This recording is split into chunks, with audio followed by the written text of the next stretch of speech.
Hey everyone. So I'm going to take a little time here to go over the reflective essay with you.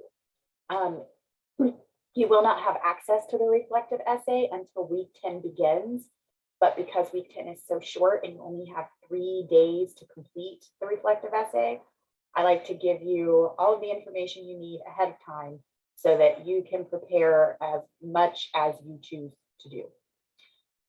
Remember that the reflective essay is worth 15% of your overall grade. So it is a good idea to prepare ahead of time because you are limited in the amount of time you have next week to write it and get it submitted. Okay. And make sure that you do that because, again, 15% of your overall grade,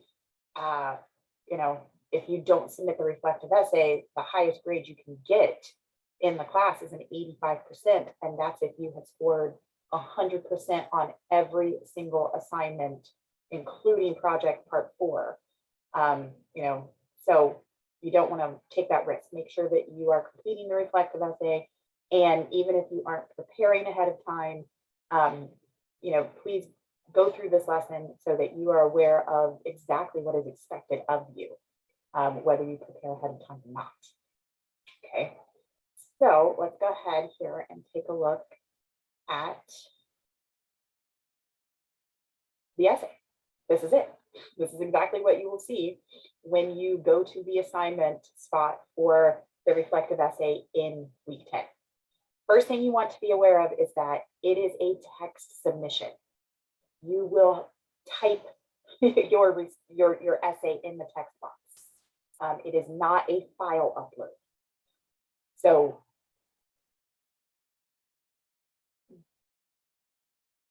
you can type it ahead of time, like in a Word document or some other type of file format. You can have it typed up ahead of time. But to actually submit it, you would then have to copy and paste the essay into the text box. I'm fine with that.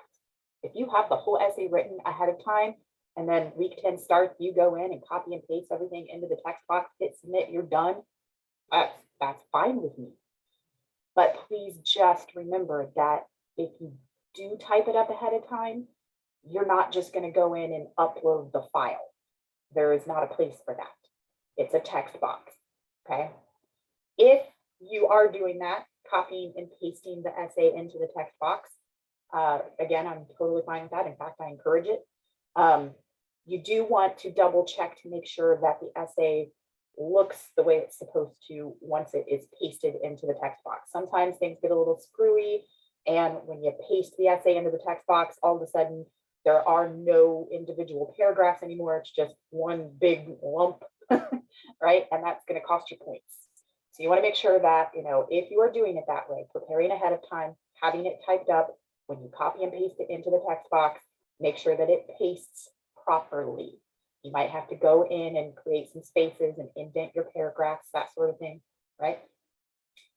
If you are not typing it up ahead of time, right, maybe you're just making some scratch notes or something to prepare, or maybe you've looked at the questions and you're like, I got this. I don't really need to write it up ahead of time. If you are manually typing the essay into the text box, you also still need to keep in mind that, it's an essay, so make sure that everything is looking the way it should before you submit it. Okay. All right. I'm going to go through, right, this little prompt here with you and then give you some final pointers before I close out the video. But here we go. So as the course draws to a close, I would like you to take some time to reflect on your experience in English 200. So you should address each of the questions below in your essay. The way in which you choose to organize the essay is up to you, but the easiest method of organization would be to make each of the main questions a separate body paragraph. So you would begin with an introductory paragraph. You got to have your intro.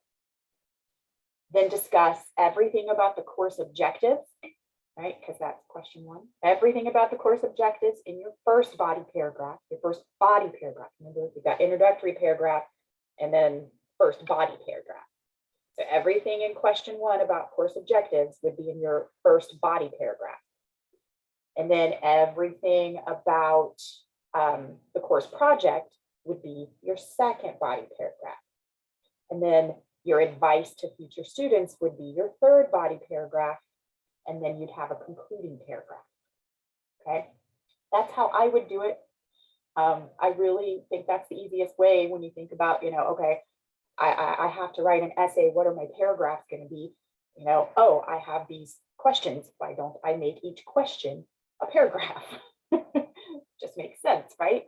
But be sure that you are thoroughly addressing each of the questions while also adhering to basic elements of essay writing. And I'm going to give you some reminders about those here in just a moment. But let's look first at the actual questions that you are required to answer in the essay, right? So question 1, it says, looking back at the course syllabus, do you feel like you have achieved the 14 course objectives? I have listed the course objectives under the reminders and submission requirements so that you can access them quickly. You don't have to go back to the syllabus and look at them. I've included them at the bottom of the instructions. So do you feel like you've achieved those 14 course objectives? And then in bold, it says you will answer this question in 2 parts. Though your answers can be in one single paragraph if you want. That's fine, but it's sort of a 2-part question about the objectives because the objectives are sort of split in terms of what they're covering. So let's go ahead and look at the course objectives first, just as a reminder. So they're all the way down here. 14 course objectives. First, compose effective thesis statements. Demonstrate proficiency in writing skills based on criteria of standard essay structure and English usage. Compose a clear, coherent, unified essay organized around a single central idea and using a variety of techniques for support. Demonstrate understanding of and effective use of paragraph structure, including topic sentences, supporting examples, and transition sentences. 5, demonstrate effective use of introductions and conclusions. 6, read, analyze, and discuss reading with an understanding of structure and mechanics. 7, employ the various stages of the writing process, including brainstorming, outlining, drafting, revising, and editing. 8, identify effective writing techniques in his or her essays and peer writing.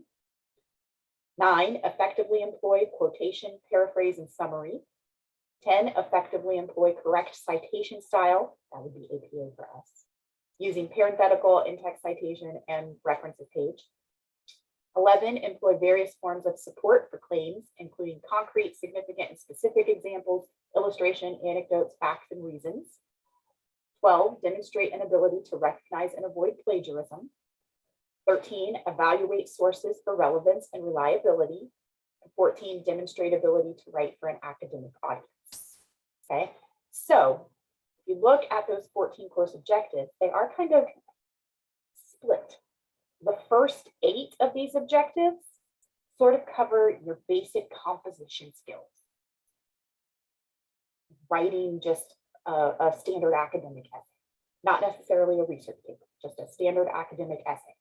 Introductory paragraph with a thesis statement, body paragraphs with transitional topic sentences, well supported, coherent, concluding paragraph, making sure that everything sticks to the topic of the essay, making sure that everything is organized logically, that the paper flows through the use of transitions, that you have looked at sentence level issues like sentence fragments, comma splices, modifier issues, that you're using appropriate voice and tone, and that you know how to look for that in your own writing, and then also looking at a peer's writing and seeing their strengths and weaknesses, right?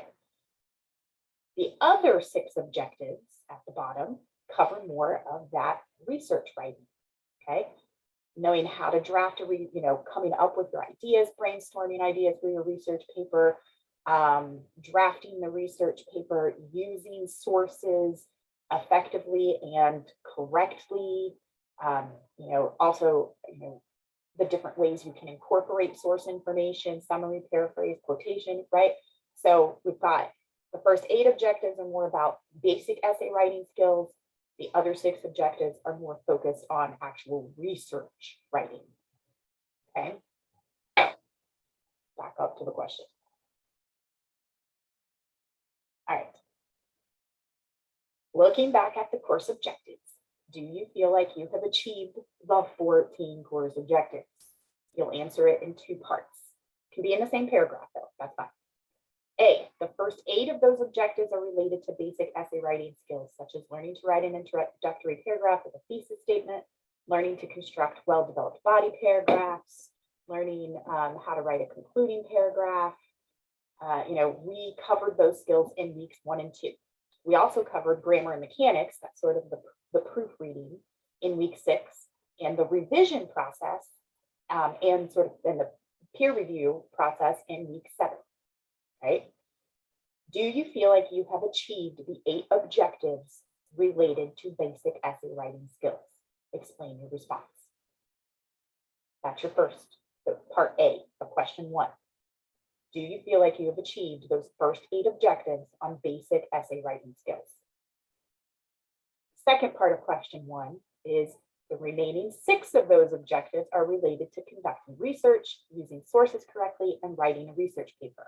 And although not stated directly, those objectives also indicate that you should have a general knowledge of and ability to use APA format, because it said correct citation style. That for us, that's APA. All right. We covered all of that in weeks 3 through 6. Do you feel like you have achieved those 6 objectives? I'll change that. 6 objectives related to research writing and APA format. Explain your answer. So question 1 is really just asking you to look at those course objectives. The first 8 are about basic essay writing skills that we covered in weeks 1 and 2, some in 6 and some in 7. Do you feel like you have achieved those objectives? Why or why not? Second part of the question, looking at the other 6 objectives about research writing that we covered in weeks 3 through 6, do you feel like you have achieved those objectives? Why or why not? Question 2 is about the course project. Again, there's 5 parts to the question, but they can all be in 1 paragraph if you want. So, how was your experience with the course project? First specific question here. Did it help that you had a list of topics to choose from? Explain your answer. Do you think there were any topics that should not have been options? Or, more importantly, do you think that there are other nursing healthcare topics that should be added to the list, right? If you think the current topic options are fine, explain why, right? So you might have to go back to project part 1 and look at that list of topics again and think, okay, are there any that I'm like, we're nursing students, why would do we really need to be topics that we choose from? Or maybe you're like, okay, fine, that list is fine, but I'd also would have liked to have seen these topics added to the list to choose from. Or you may look at that list again and be like, no, this is a good variety of topics to choose from, it's fine. I'd like to hear your feedback on the topic choices, basically. But give me a thorough response with it, explain yourself. Third question here, did it help that the course project was broken down into parts, right? Explain your answer. And the next question kind of goes along with that. Do you think there are other tasks that could be added as a project part or as a section to one of the existing project parts that would have helped you prepare for the rough draft and final draft? So basically project part 1, if you remember, was choosing your topic, free writing about that topic, just generating as many ideas as you could that you already have about that topic, and then answering questions to sort of guide what you want to do with that topic, what your intention was, why you cared about it, why you wanted to write about it, who else cares about it, what did you want to achieve by writing a research paper on that topic. Project part 2 was narrowing your focus, getting you to a working thesis statement, your main points for your body paragraphs, your specific sources, and what you plan to do with those specific sources. Then of course, project part 3 was the rough draft, and then project part 4 is the final draft. So thinking about each of those parts, you know, do you think do you think there should be another project part added to the mix? And if so, what would it entail? Or is there something that you're like, you don't need to add more project parts, but maybe in project part 2, you could add in this, and that would have helped me a lot. That I'm just looking for your feedback on how you think the project parts could be improved upon or altered to have prepared you better for the rough draft and revising for the final draft. If you think the project parts were enough as they are to help you prepare, explain that, okay? And then the final question for this main question for question 2 is, what did you struggle with while working on the course project? What did you do well with? Explain your answer. And then the third question is, what would you say to future students for them to be successful in the class? Explain. So those are your 3 main questions. First one is about the course objectives. Second one is about the course project. Third one is your advice to future students.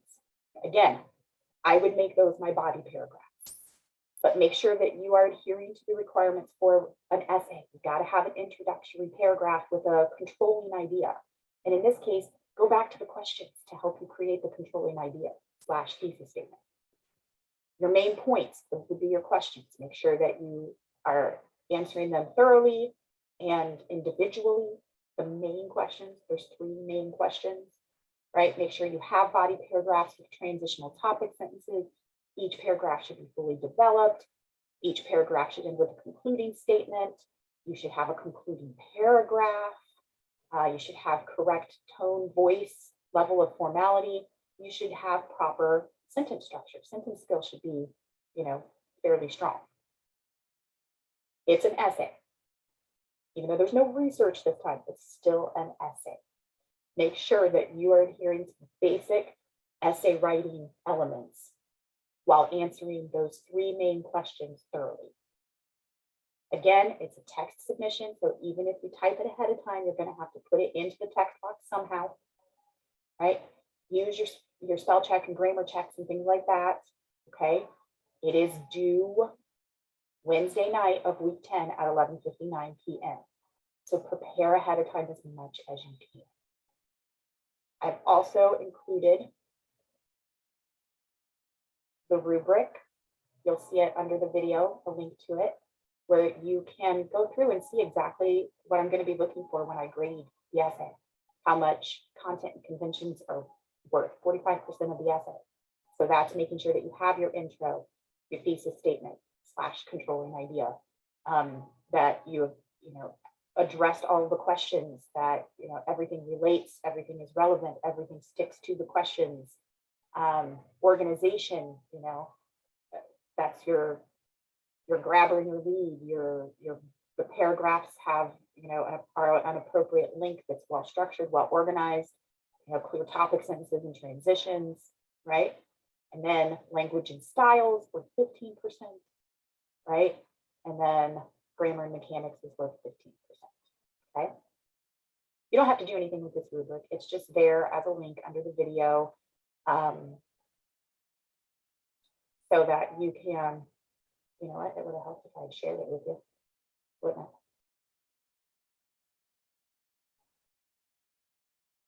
I'm just talking away, it's not even in. Here it is. You can see it. But the link is there under the video. You can go through this. You don't have to. I just put it there so students can see exactly what I'm going to be looking for when I grade the reflective essay. Sometimes they think it's just like a journal and they can just, put all their thoughts, answer the questions, but in no format. This is an essay. It will be graded accordingly. You can see exactly how it will be graded. Right? So prepare as much ahead of time as you wish, but just know that that's what is coming at you in week 10, and you only have until Wednesday night to get it submitted. If you have questions or are concerned about anything, definitely reach out. Otherwise, I hope you use it to your advantage so that you can score as high as possible on that reflective essay.